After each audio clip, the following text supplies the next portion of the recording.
That brings us to our live presentation here today with Amal Jacobson. So I'm really thankful and grateful that he was able to join us and share and talk about his new book. Amal's taught courses here for PLT. He's been a special guest. We always find such a pleasure when he does join us, and it's great. And he brings so much to PLT. So Amal, thank you again for being here, and look forward to this interview. Please, thank you for having me. It's always a pleasure. I really Yeah, appreciate the space. great. And yeah, I did read your book, and it's a great, fascinating read, and just full of very thought-provoking, very thought-provoking. So Thank um, you. I really appreciate that. yeah. All right, then let's get started with this. So Amal, could you just start at the beginning? Could you give us a brief overview of your background and what led you to write Beyond Materialism, Spirituality for the 21st Century? Sure. First, I just wanted to thank everybody for coming here. I appreciate your time and attention. And yeah, to respond to your question, my background is that I am an educator and a teacher and a writer. Uh, I have been meditating for about 20 years now, and for most of that time have been leading classes or teaching classes where I can. And I work at a new humanist school where I try to bring the ideas of new humanism and make them palatable to children and integrate it into a larger curriculum uh, for from kindergarten to eighth grade. But I usually teach somewhere in the range between 10 to 14. I write fiction. Usually, that this is actually the first nonfiction I've ever written, but I've always wanted to write something that would explore spiritual philosophy and Tantra. And I felt like I never had a way in. I felt like I never had a foothold. I never had a perspective. And so that always kept me from doing that. Um, but then I remember there was just one day where I was going for a walk after a particularly nice meditation. Not all of them are so nice. And I remember feeling like my perspective on the world was completely backwards. And I guess what I mean by that is it was like I was looking at the world and I could see how most of the time that I'm looking at the world, I'm looking at it as if I'm brainwashed and part of a cult. And the cult is this cult of materialism. The way that I look at the world 99% of the time is that the most real thing in the universe is all this crude matter. And if anything exists apart from that, including my own consciousness, who knows? Maybe that exists, maybe it doesn't. But then when you get a glimpse from the other side, even if it's just for a moment, at least for me, there's this recognition that actually that's exactly backwards, that this is a world that is fundamentally structured by consciousness, in consciousness, embedded within consciousness. And the material world is just the crudest aspect of that reality that I'm interacting with through the senses. And then it all just, clicked and came into place. I really strongly feel that spirituality is something that can offer something of value to people. But first, we need to be able to articulate why spirituality is necessary and why it is a rational perspective that can offer something to the solution, that can offer solutions in the problems that we're facing right now in the 21st century, and how it's not just this tiny little enclave of private religious faith, that it's not like that at all, that there's actually a rational spiritual alternative that can be integrated or synthesized with a modern scientific perspective. But what does that look like? And so that was my intention. That's what I came to the book with.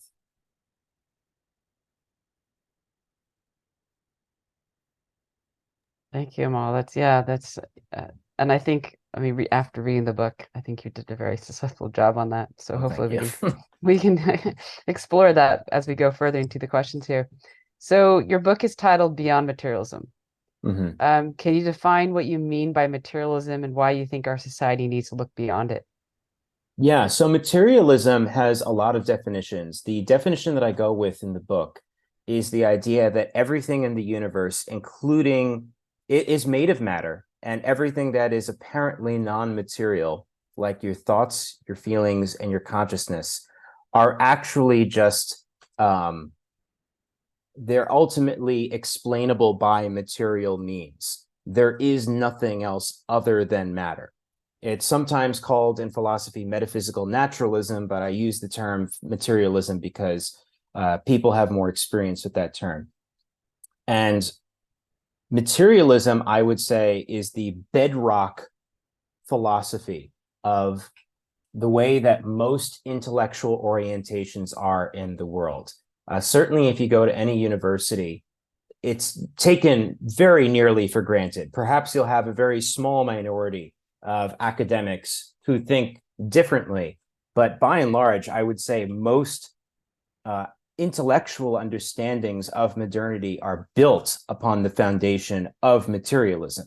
Whatever phenomenon happens in the world, they immediately seek a materialist explanation of it. And the reason for that is because materialism has helped shepherd us out of an older medieval worldview that was fundamentally less rational, less based in empiricism, and less scientific. And because science has been such an awesome power in the last 500 years and has transformed the way that humanity survives on this planet, then there's a kind of religious faith invested in the ideologies that helped birth this modern world. And my fundamental argument in the book is that materialism has passed its sell-by date, and that actually most of the problems that we can see in the world, I view as symptomatic of the worldview that has created this world. And so I see the problems of the 21st century as a reflection of the problems inherent in materialism. And that if we want to tackle the problems that we're facing today, we have to start at the level of what is the worldview that we bring to bear to it. And I view the materialist worldview as one that is fundamentally characterized by alienation, by existential malaise, bordering on nihilism. And to me, it's not a surprise then when we exist in a society in which people are atomized so completely away from any social structure that eventually it's just them and a device, them and a cell phone, existing in their own, algorithm and their own private thought bubble, unable to communicate with people who exist in different echo chambers because their algorithm is feeding them a completely different set of so-called alternative facts, and in which humanity views themselves as so alienated from the rest of the planet that we seem hell-bent on destroying it. And so for me, the problems that we see today, especially the political and the ecological catastrophes of the day, are an obvious reflection of a worldview that thinks that it is above nature, that thinks that it is totally separate from nature, that thinks that it is the only being in the entire universe capable of creating anything meaningful or worthwhile, and is by its nature an ideology that is built upon the idea that your private subjective experience is this aberration in the universe, this weird abnormal accident that has happened that fundamentally has no meaning apart from your ability to project some meaning on it. And so I really feel, like I said before, that if we shift the worldview towards some kind of spiritual alternative, then suddenly the solutions are much more obvious. But I think that when we normally think about the ways of navigating these solutions, we tend to think about the top down. We tend to think, what's the right policy? And while that's, of course, an important approach, when the worldview itself is not changed, then you're coming at it from the perspective that created the problem in the first place. So one of the examples that I cite in the book is that, sometimes scientists will talk about how we're going to solve climate change by spraying aerosols in the atmosphere that's going to reflect sunlight and cool down the planet. And to me, that's just such an obviously insane idea, where the way I think I put it in the book is they would rather fight the sun than the inherent problems of capitalism. And to me, that's indicative that instead of looking at, wait, how did we get into this problem in the first place? How can we address why this is happening? Instead, it's let's not change a single thing about the way that we're doing anything, and let's just try to science our way out of this. That sort of technocratic approach, which represents the perspective that created the problem in the first place, I believe is never going to lead to any sustainable long-term solution. Maybe a short-term Band-Aid solution, but nothing long-term. Yeah, the idea of top down, but instead reversing to bottom up, as we're trying to bring this change. And you talked about spirituality, Mm-hmm. and spirituality is in the title of your book. How do you see the role of spirituality evolving in the 21st century? And are we witnessing a spiritual renaissance or a deviation? That's a really good question, because the history of how science really emerged in the early modern era, which is like the 1500s, the Renaissance scientific revolution period, is it was essentially birthed within the crucible of being in dynamic tension with the Catholic Church. And so that created this schism in the minds of most Western people between reason, which led to a scientific empirical approach, and faith, which is where religious thinking was relegated. And so, I think it's fair to say that it's quite common among rationalistic, scientific, especially intellectual people in the West in today's world, that there's a tendency towards atheism. There's a tendency towards irreligiosity. And surveys show, at least in the United States, that religiosity is going down and down every single year. In Europe, that's a trend that has been happening even longer. Europe is far more atheistic and less religious than the United States is. But I would argue that religion and spirituality are two completely distinct things, and that spirituality can't be so narrowly defined to be whether or not you believe in a particular deity. I believe that the spiritual impulse, which is the impulse, the very human need to create meaning and to be sustained by meaning and to be in relationship to a set of transcendent values, that doesn't go away in an age of rationalism. That doesn't go away whether somebody is atheistic or religious. That is a fundamental part of what it means to be human. And I see it as a very real defect of the postmodern rationalistic mentality, that it believes that the way that it can deal with perhaps one of the most deeply human urges we have is to basically shrug their shoulders and say, well, isn't it ironic that humans need meaning when the universe is so meaningless? There's entire schools of thought that have come out of this, like absurdism, which is the idea that you have to have a confrontation with what they call the abyss, which is this idea that there is truly no meaning, there is truly no purpose, and your consciousness is going to blink out of existence someday, and yet you live as though you are a meaningful person who needs meaning. And a confrontation with that abyss is necessarily absurd. And I think that, first of all, irony is a very poor substitute for meaning. And nobody can live this way. The average person needs to have a set of values that guides what they should or shouldn't do.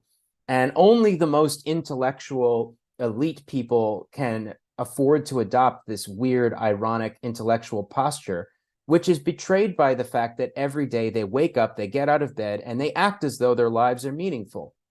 I don't think that that's something that they that is ironic for them. I think that's something that's necessary for them because they're human beings. And so my point in all this is to say that the modern scientific perspective often will act as though spirituality is this sort of faith-based thing that we've grown out of in the modern world, when actually I see that it's a universal human impulse that is not being nurtured or cultivated in the proper way, and is therefore being led astray by what are the transcendent values that are guiding people.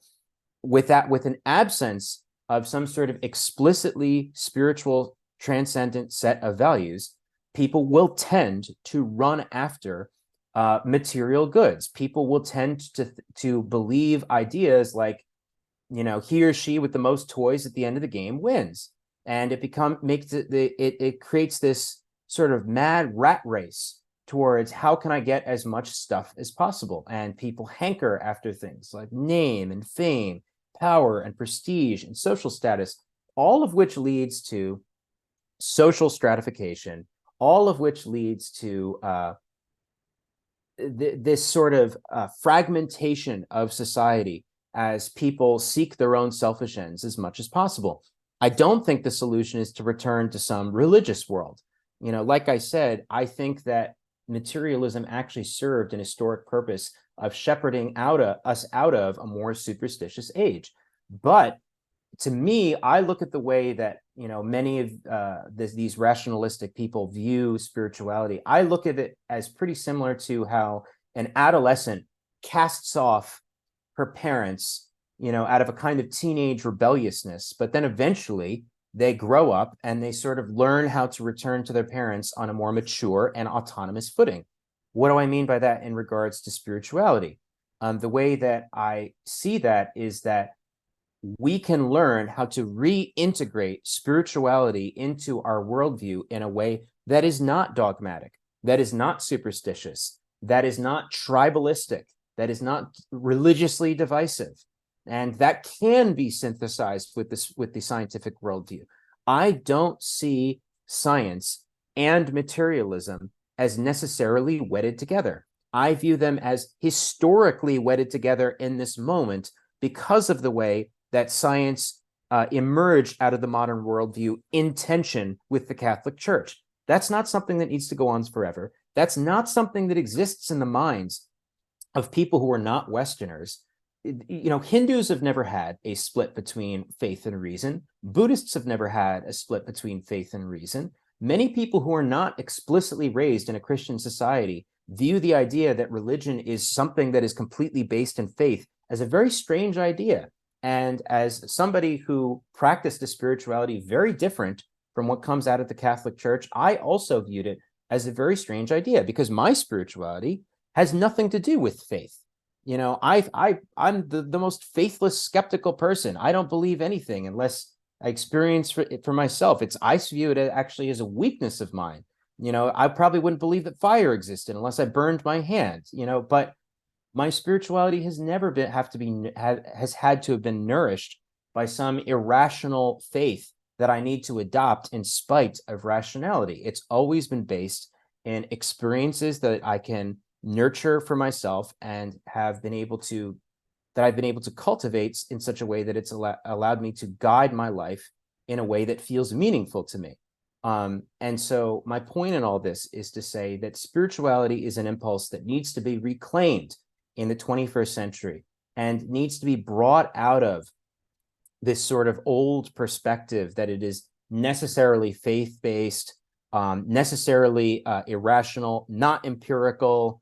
And I mean, if you think that that's not the case, I would argue that, these days, if you bring up spirituality, the association in most people's minds is a word like woo. There's this fundamental idea that, even if you're not a religious person, you're spiritual but not religious, as they say.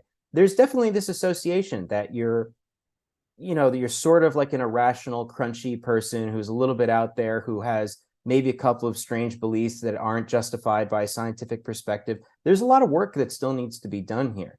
But maybe I'm going on too long. That's what I tend to do. But what I try to do in my book is try to confront head on the idea that science has to be materialistic, and that materialistic science is by definition more rational than a spiritual perspective. I don't believe that's true at all.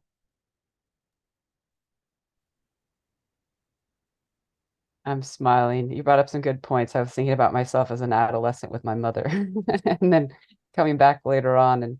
But the idea of spirituality, you're right. And being here in the United States, it's still a difficult thing to, when I'm having conversations, and even though I'm strong in my spirituality and I feel like I have a clear understanding, and I get more understanding when I read books as like yourself, like that you've written, it's still a difficult it puts up a wall immediately that I find in Mm-hmm. conversation Mm-hmm. immediately.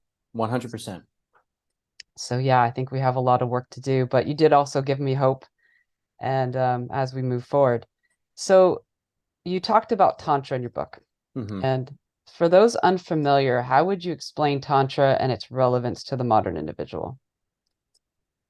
Yeah, no, it's funny because I feel like so much of the book is basically me trying to talk about how a term is not what you think it is. Spirituality doesn't mean what you think it does. But Tantra, perhaps more than any other, is a word that I'm afraid to use in ordinary conversation because there's so many associations packed in with it. Uh, in the West, I mean, it's easier to talk about even because I can just clearly say that what exists as so-called Tantra in the West is just a disastrous misappropriation.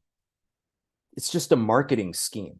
It's just a grift trying to take people's money. It's not based in much of anything authentic.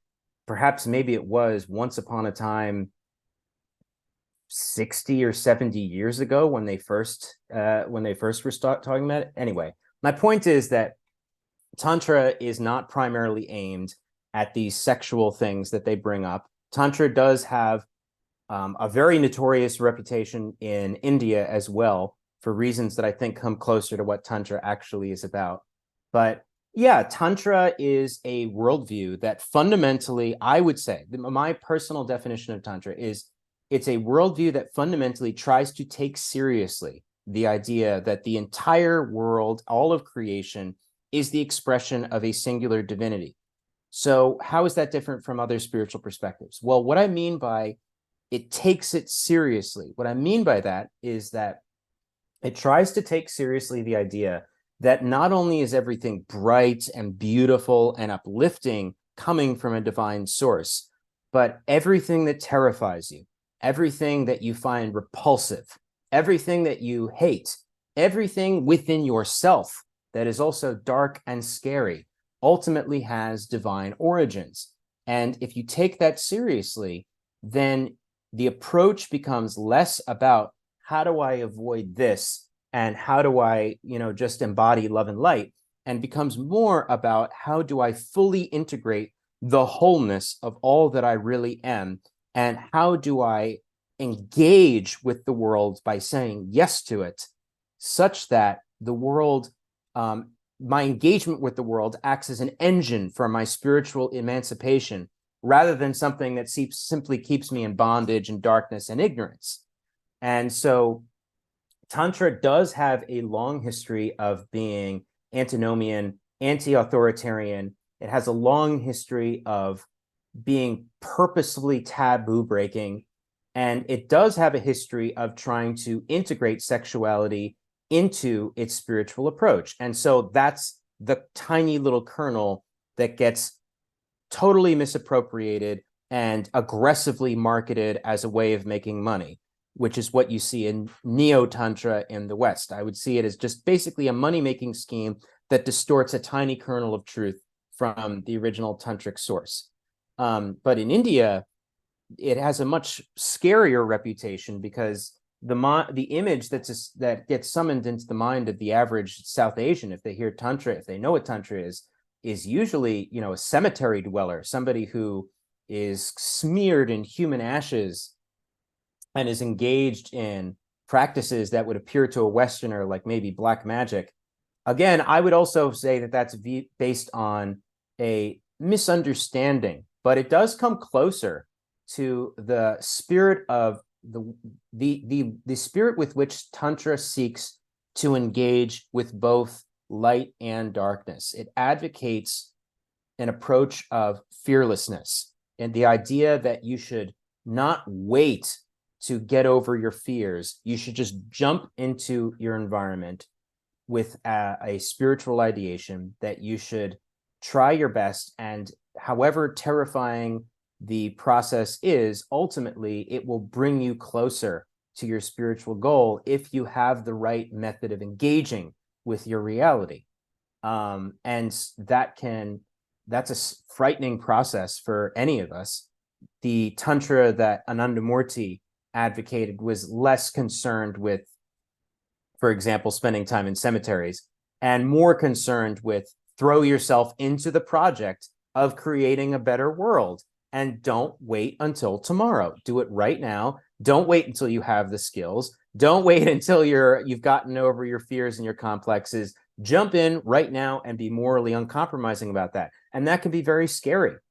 You know, a lot of the first stories that come out of Anandamurti's biography are very simply stories like somebody would want to learn meditation and they would be a Brahmin. And then Anandamurti would say, okay, cut off the sacred thread that signifies your Brahmin caste. And to somebody like me, who isn't raised in the caste system, that doesn't sound like a scary thing.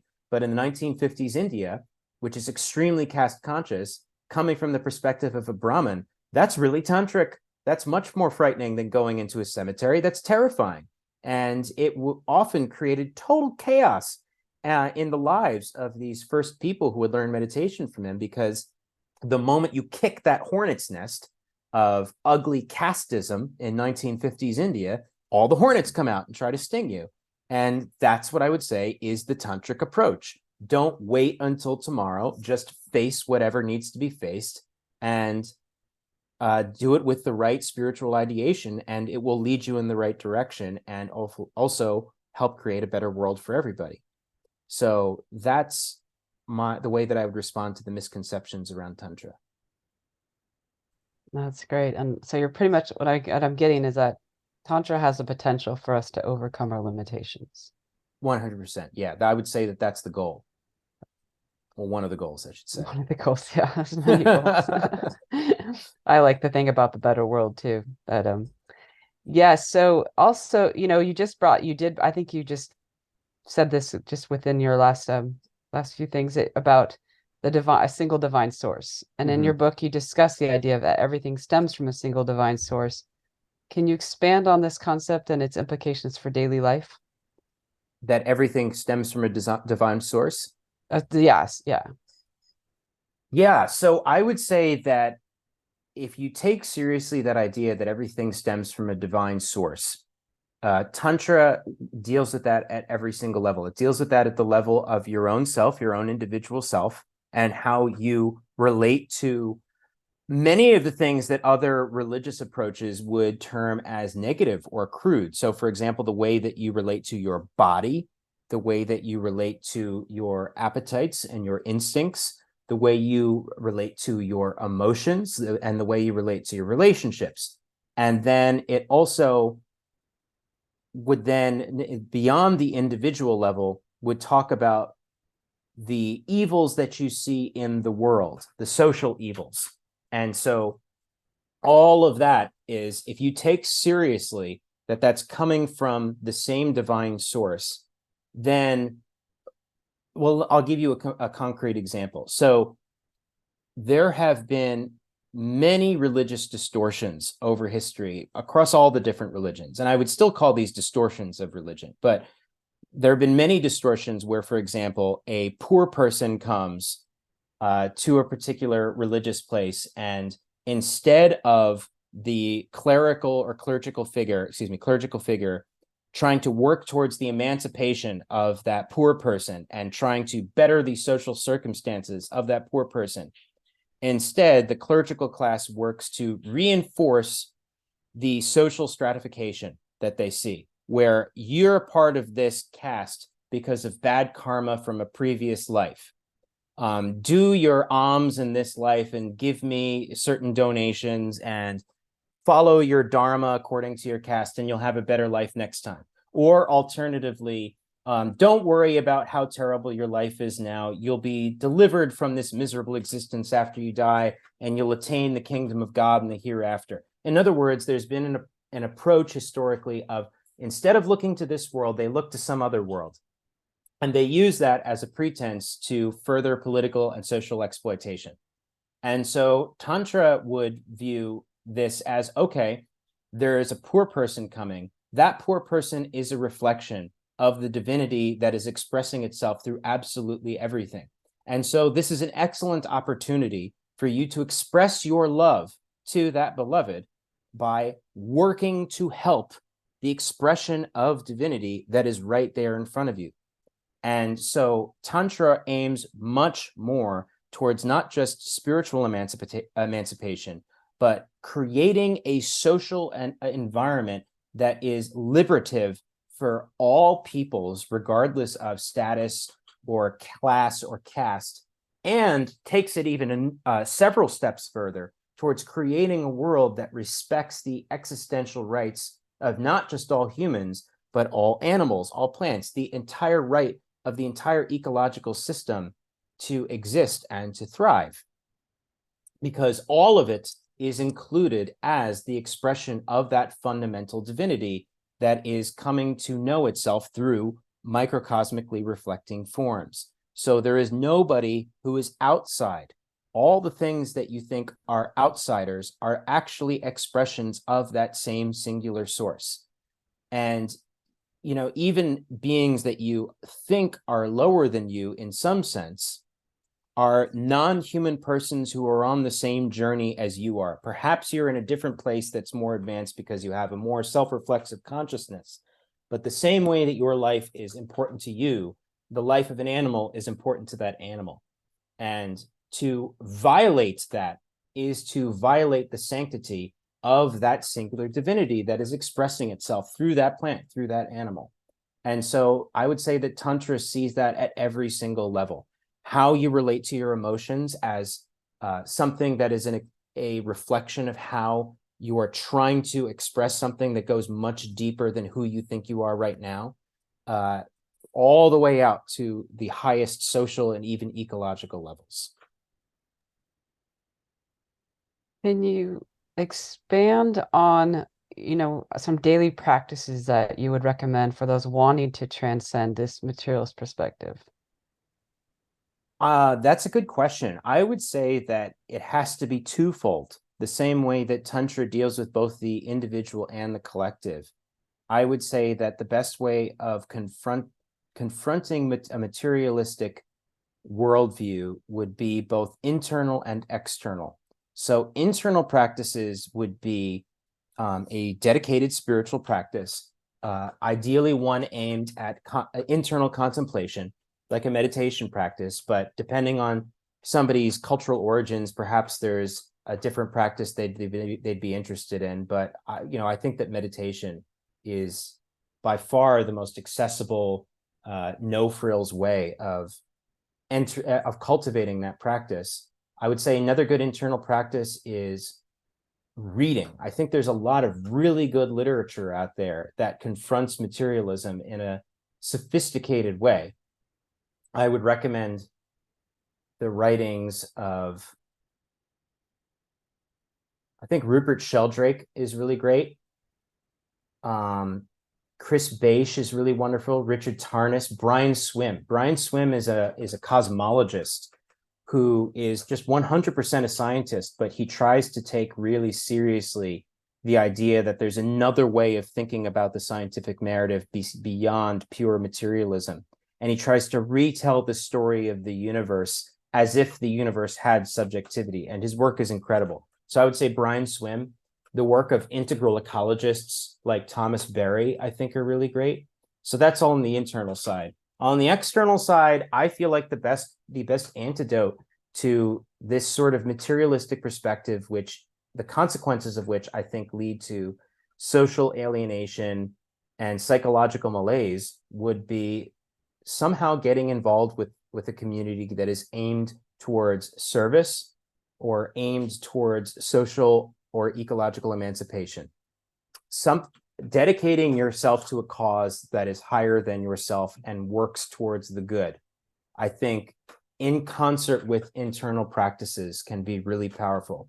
But I think if you have one without the other, you're not going to get the momentum that you really need, I think, to break free of that gravitational pull. Because I personally believe that everything in the culture basically is moving towards materialism, and to move against that current, I think, is very difficult.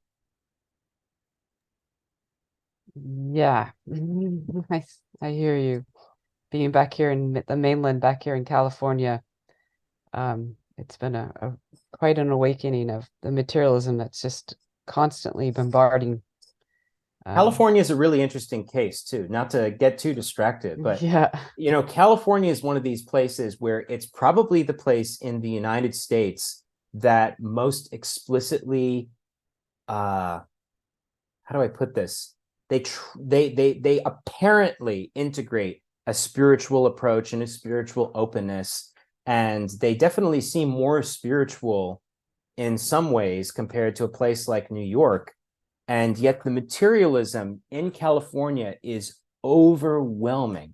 It's almost like a materialism that is hijacking the rhetoric of spirituality so it can dominate the world through its technology. It's a very, very strange place. yes. I won't deny any of that.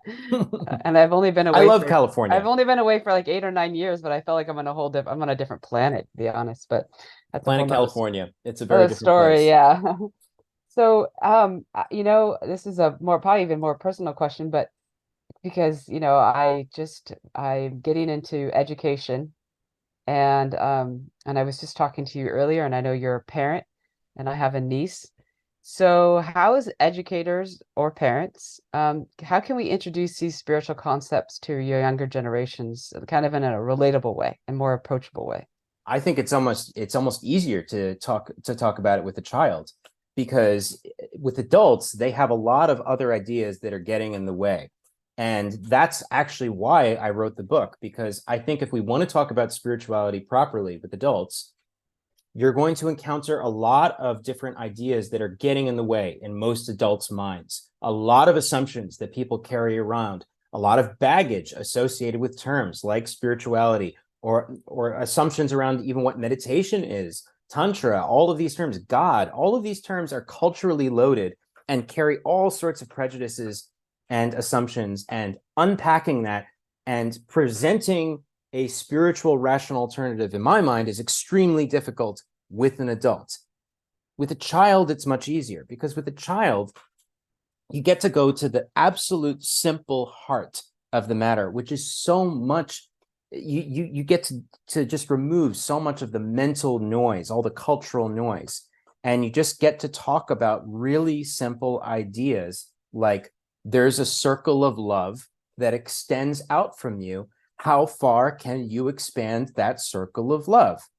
And an adult hears that and they're like, oh, what does that mean? Love is a vague term. This sounds corny. What does that mean? With a child, they just immediately get that. It's like, oh, well, I love my family. I love this. I love that. And I say, oh, well, what do you love the tree outside? Yes, I love the tree. And you just get to explore those really simple, beautiful ideas, which are at the heart of the spiritual perspective. The spiritual perspective is incredibly simple. It's about recognizing that you are not disconnected from the world. You are embedded in the world, and you are interdependent upon everything else. We are all part of this larger collective, and we're just one tiny little part of that. And our role is to expand our love as much as possible, to reflect upon those depths within ourselves, and then to try to express it out in the world. It's so simple. And with a child, it's much easier to get to those simple ideas. You don't have to talk about ideas like God. What does the word God even mean? I don't even know what the word God means. It means a different thing to every single person. What I do know, I don't, just to respond to Satya, I don't use the term God either, because it's just too jam-packed with nonsense in people's minds. But an easier way of talking about it is that this entire universe has self-arranged itself into the music of Mozart, into the flight of butterflies, and into the thoughts and feelings of you and me. That is an incredible miracle. And our job now is to reflect upon the cosmic depths of our own selves and then try to relay that love to others as widely and as generously as we possibly can. And all that religious imagery does not need to get involved. It's, if anything, it's a distraction. I feel like it's taking away from the simplicity of these actual ideas. So to respond to your question, I think it's actually quite easy to talk about it with children. I think children are more naturally attuned to this stuff. There's less mental pollution getting in the way, less cultural pollution getting in the way. And I don't have to explain to a child that these ideas are not religious. I have to explain that to an adult. Thank you. Yeah, no, it's true. So thinking of that, what are your hopes for the impact of this book? What is your hopes from the impact on readers? Well, my hope with my book is not aimed at conversion. I don't, first of all, I think that's a really problematic way of thinking about it, because I don't see myself as different or better than or higher than or more in touch with truth than, a religious person or an atheist. I find these labels completely meaningless. I view every person in this world as fundamentally part of a spiritual pilgrimage that I'm on and they're on also. And I'm just trying to share what my life experiences and my learning has granted me in the hopes that it might be of value to somebody else. It's not about winning somebody over. And I don't think, as much as I try to really address the problems of materialism and the materialist worldview, I don't delude myself to thinking that I'm going to convince somebody who is truly skeptical and is aggressively against what I believe, because I already know their perspective. And I don't think that a book does a really good job at persuasion. I think the best way to persuade somebody is to show them through your own life and the value of what you're doing, and to engage with them in dialogue and to bring them in. I don't believe that debate wins somebody over. I don't believe that owning somebody on the internet wins somebody over. I don't believe that a book can necessarily change the minds of somebody who is aggressively disagrees. However, I do think that there's a lot of people out there who feel spiritually homeless. I think there's a lot of people out there who are hungry and looking for a rational spiritual alternative and are turned off by new age stuff they see in the media. I think they're turned off by explicit religiosity that they find dogmatic. And I think that the rationalistic materialism they see in the world is not soul nourishing. I think there's a lot of people like that. And I'm trying to reach people like that. And I'm trying to just give them the sense that there's no need for a kind of hopelessness or despair, that there are other people like you out there, and that spirituality is a part of what it means to be human. And we can practice that right now. It's something we can reclaim right now, and that the future can be bright if we learn how to integrate some of this wisdom into the problems we're facing right now. And that, I suppose, is my aim in the book, is to try to talk to people who are looking for something but not satisfied with what they've encountered so far, and give them the sense that they are not crazy, that there really is a way, and it's as simple as just looking within themselves, finding the reservoir of love there, and trying to express it in the world. It doesn't have to be more complicated than that. Thank you. That's beautiful. Yeah, well, thank you. And on that, as we kind of conclude here, is there any other projects or books you're currently working on or envisioning in the future? It's so funny. I've been getting this question, and I have to admit that there's a part of me that's just like, what do you want from me? I just wrote hundreds of pages. It was really hard.